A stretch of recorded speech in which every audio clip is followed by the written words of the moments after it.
Prostate cancer রোগটিকে সময়মতো চিহ্নিত করতে পারলে 96% রোগীকে আরোগ্য করা যায়। কিন্তু দুঃখের বিষয়, এই প্রোস্টেট ক্যান্সারের রোগীরা প্রোস্টেট ক্যান্সারের জন্য যে লক্ষণ বা সিমটমগুলো আসে সেগুলোকে সবসময় অবহেলা করে চলে। শেষে এমন একটা সময়ে ডক্টরবাবু শরণাপন্ন হন, তখন খুব দেরি হয়ে যায়। সুতরাং এই প্রোস্টেট ক্যান্সার রোগটি সম্পর্কে সচেতনতার প্রয়োজন। আজকের ভিডিওতে এই প্রোস্টেট ক্যান্সারের কিছু লক্ষণ এবং এর হোমিওপ্যাথি চিকিৎসা মতে যে সমস্ত রেমেডি আছে সেই সমস্ত রেমেডির শক্তি এবং ডোজ সম্পর্কে বিস্তারিত তথ্য আপনাদের সামনে ব্যাখ্যা করে শোনাবো। ভিডিওটি ভালো লাগলে লাইক, কমেন্ট, শেয়ার করবেন এবং আপনি যদি এই চ্যানেলে নতুন এসে থাকেন তাহলে চ্যানেলটিকে সাবস্ক্রাইব করে রাখবেন পরবর্তীতে নতুন ভিডিওর নোটিফিকেশন সবার আগে পাওয়ার জন্য। আমি প্রথমেই এই ভিডিও কন্টেন্টে লিখে নিই, সেটা হচ্ছে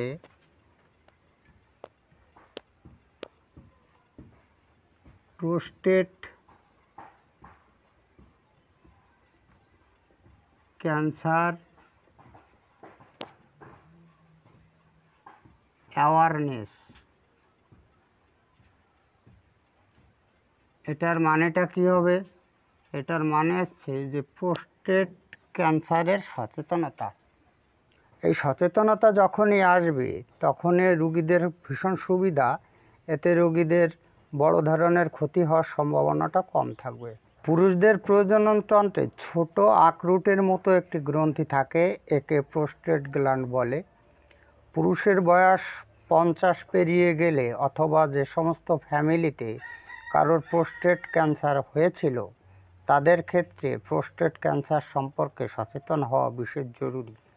এখন আমি প্রোস্টেট ক্যান্সারের যে লক্ষণগুলো আসে, এটাকে পূর্ব লক্ষণও বলতে পারেন, যে লক্ষণগুলো আসে সেই লক্ষণ সম্পর্কে আপনাদের আমি তথ্যগুলো দিচ্ছি। আমি প্রথমে লিখে নিচ্ছি, ভীষণ গুরুত্বপূর্ণ এই লক্ষণগুলো।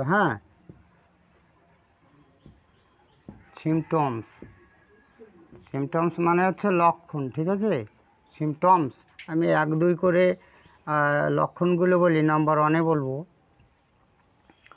মূত্রবেগ ধরে রাখতে পারে না অথবা মূত্র ত্যাগ করতে কোনো প্রকার অসুবিধা হবেই যদি প্রোস্টেট ক্যান্সার হওয়ার সম্ভাবনা থাকে। মানে মূত্র যদি একবার চেপে বসে তাহলে মূত্র করতে যেতেই হবে, না হলে মূত্র ত্যাগ করতে বা মূত্র করতে কোনো না কোনো প্রবলেম অবশ্যই থাকবে। নাম্বার 2-তে বলি, রাত্রে বারবার মূত্রবেগ, রাত্রে বারবার প্রস্রাব করতে হয়, এই লক্ষণটিও আসবে। নাম্বার 3-তে বলি, কোমরে, পিঠের নিচের দিকে, উরুতে, থাইতেও ব্যথা হয়। যদি প্রোস্টেট ক্যান্সার হয় তাহলে এগুলো থাকবে। কোমরে পেইন হবে, পিঠের নিচের দিকে হবে, উরুতে ব্যথা হতে পারে এবং থাইয়ে এই দাপনায় ব্যথা হবে যদি প্রোস্টেট ক্যান্সার হয়। নাম্বার 4-এ বলবো, মূত্রে রক্ত আসা, মূত্র হলুদ বর্ণে হওয়া বা গাঢ় হওয়া, এইগুলো অবশ্যই আসবে মূত্র সংক্রান্ত এই লক্ষণগুলো। কারোর যদি প্রোস্টেট ক্যান্সার হয় তাহলে হোমিওপ্যাথিতে খুব ভালোভাবে রোগীকে আরোগ্য করা যায়। এবার এই রোগের জন্য ভীষণভাবে কার্যকারী 6টি রেমেডির আমি নাম এবং ডোজ সম্পর্কে কিছু তথ্য আপনাদের দিচ্ছি। আপনাদের আমি অনুরোধ করব যে আপনারা ভিডিওটি না টেনে এগুলো মনোযোগ দিয়ে শুনুন, অবশ্যই আপনার কোনো না কোনো উপকারে আসবে। আমি নাম্বার 1-এ বলি, সংক্ষিপ্ত নাম লিখে, এটা আছে 30 পাওয়ারের। এটার নাম হচ্ছে ক্রোটেলাস হরিডাস। এবার এই ক্রোটেলাস হরিডাস রেমেডিটি আপনি সূক্ষ্ম মাত্রায় ডোজ বানিয়ে দিনে 2 বার ব্যবহার করবেন। নাম্বার 2-তে বলবো, সংক্ষিপ্ত নাম, এটা হচ্ছে কোনিয়াম ম্যাকুলেটাম। আপনি 30 শক্তি বা 200 শক্তি ব্যবহার করতে পারেন। যদি 30 শক্তি ব্যবহার করেন তাহলে সূক্ষ্ম মাত্রায় ডোজ বানিয়ে দিনে 2 বার, আর যদি 200 শক্তি ব্যবহার করেন তাহলে সূক্ষ্ম মাত্রায় ডোজ বানিয়ে দিনে 1 বার ব্যবহার করবেন।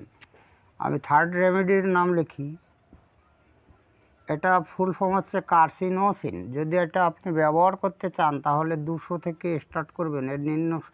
এটার নিম্ন শক্তি ব্যবহার করাটা ঠিক নয়।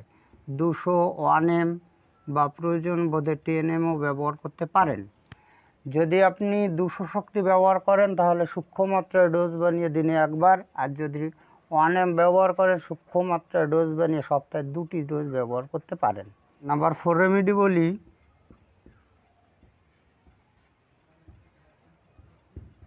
ফেরামপিক্রিকাম, এটা 30 শক্তি।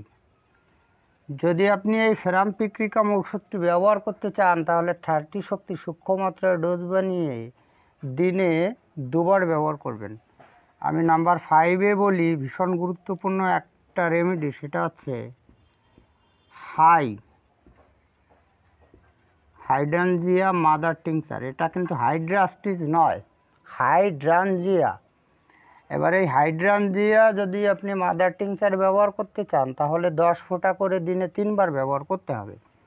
এবার আমি নাম্বার 6-এ বলবো, ভীষণ গুরুত্বপূর্ণ একটা রেমেডি, সেটা হচ্ছে শ্যাবাল শেরুলেটা। এটাও মাদার টিংচার, এটাও আপনি 10 ফোঁটা করে দিনে 3বার ব্যবহার করতে পারেন।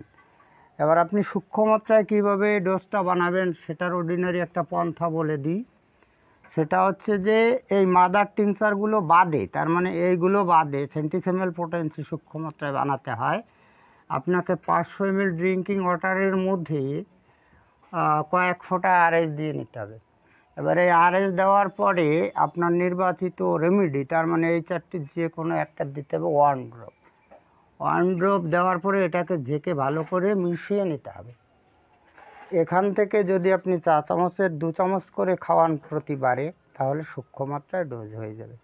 যাই হোক, আজকে এই পর্যন্তই। খুব তাড়াতাড়ি ফিরে আসবো নতুন গুরুত্বপূর্ণ বিষয়বস্তুর ভিডিও নিয়ে। দেখা হচ্ছে নেক্সট ভিডিওতে। ততক্ষণ আপনারা ভালো ও সুস্থ থাকুন। জয় হ্যানিম্যান, জয় হোমিওপ্যাথ।